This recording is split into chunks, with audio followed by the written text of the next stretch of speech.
nós entendemos que começou a ter, através do que a gente vinha levantando com o mercado, uma saída maior, uma saída atípica no fim do ano.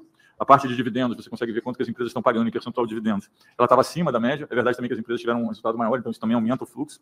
A gente começou a perceber que o fluxo financeiro, e a gente tem falado sobre isso, o fluxo financeiro no ano estava bastante negativo, apontando para ser um dos piores anos recentes da história. E mais recentemente a gente começou a ver também uma saída maior, né, de pessoa física, inclusive, mais recentemente até de plataformas que são volumes menores de operações menores.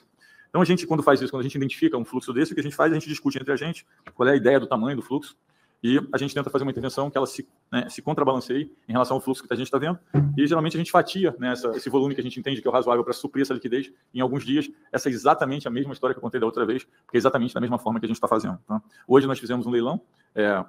A demanda foi muito maior do que nós esperávamos no leilão da manhã, então nós decidimos fazer outra intervenção, de novo, tendo um volume na cabeça, entendendo que é importante fazer fatiado. Não tem nenhum desejo do Banco Central, né, de proteger nenhum nível de câmbio. O Banco Central tem muita reserva e vai atuar se for necessário, e a gente entende que esse fim de ano tem um fluxo atípico muito grande. Em relação a por que duas, você quer responder assim? Das duas, posso falar das duas. Na verdade, só um ponto que eu acho que a intervenção no câmbio não tem ligação com dominância. O que acontece é que quando o mercado está procurando hedge, e aqui de novo, o mercado não é a Faria Lima. Uma empresa que faz uma exportação, uma importação, uma empresa que tem uma operação estruturada, que está comprando um terreno, que está comprando uma máquina, também tem preocupação com juros e com câmbio, porque faz parte do fluxo de caixa que ela montou para fazer aquela operação.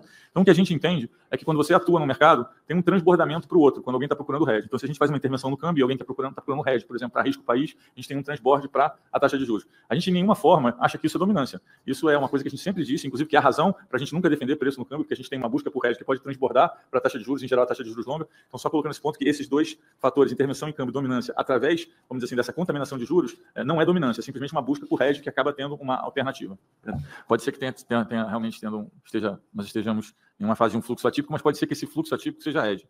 E se esse fluxo atípico for hedge, pura e simplesmente, por que a gente não faz a intervenção no swap e sim a gente faz no spot? Bom, porque o que a gente está vendo é que a gente tem uma saída de dividendos maior e a gente teve também saída de recursos, né? A gente está vendo saída de recursos, inclusive mais recentemente pessoa física em volumes menores.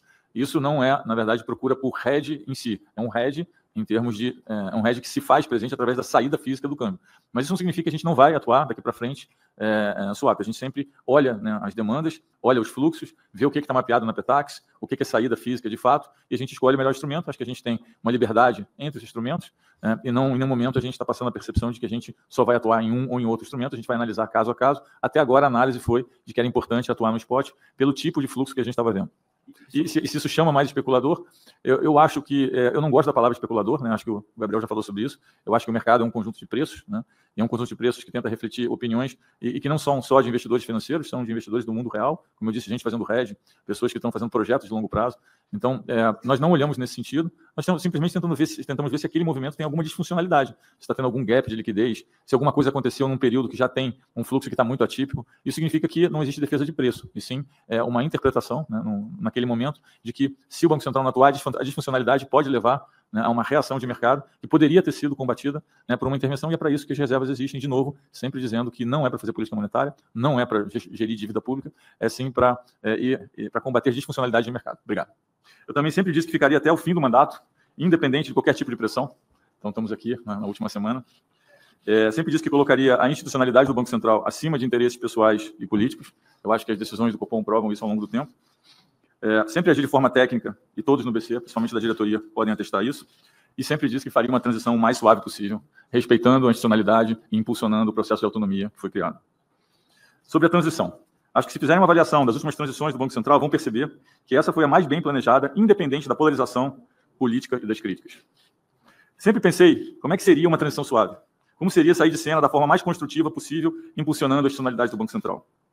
E pensei em alguns pontos que eram importantes. Primeiro, passar todo o conhecimento da melhor forma possível para o meu sucessor. Discutir a importância dos projetos, passar minha percepção das estratégias futuras junto com a equipe e com o meu sucessor. Qual?